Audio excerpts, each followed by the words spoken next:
Maayong buntag sa tanan. Ako dahil si Jibars, bisyoso, pero taas og pangandoy. Pangandoy nako na ikaugalingong negosyo sama sa pigiri ug manukan. Kitang tanan na mga pangandoy, pero dili kitang tanan nakabot atong mga pangandoy. Sama nako, abi nako sa una, kung mangandoy ka, okay na.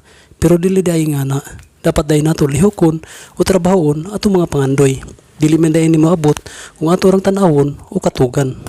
Pagkalisod man day ani kabuton ning pangandoy.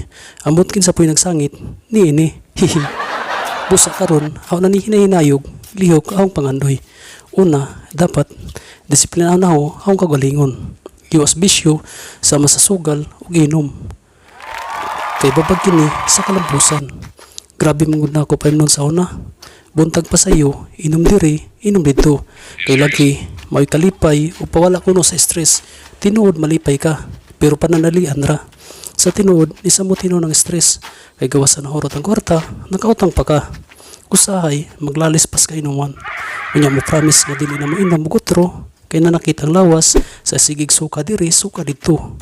Pero abtan si mana, kondisyon na po ng lawas, o balik na pag inom oy. Nakalimtan na, gi-promise. Murag 20 years yun diba? Nga balik-balik ka nga cycle. Manang gusto na ko, mag-graduate ani, nga bisyo. Kay daghan, kaayo ko, experience na ay mohilak nga hinungdan na ay mag-English na sa matulog rasinanan na buntagan.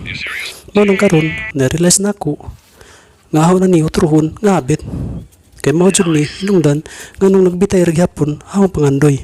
Gusto na nako dugiton o kabuton akong mga pangandoy. Karon kaluyan sa Ginoo hapit na ko 1 month wala inom-inom og sugal. Yehe, simple rin para ninyo pero greatest achievement ani para nako.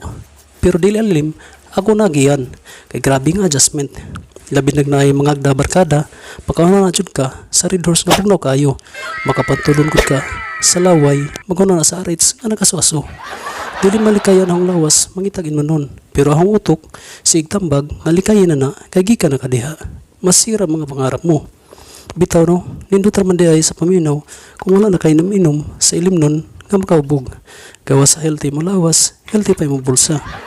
Noon lang napug ko og sugal sama sa sabong. Kay lagi, lisod kaayo makita sa imong mga bata kung unsa imong gibuhat kay ilar pag yun na sunugon.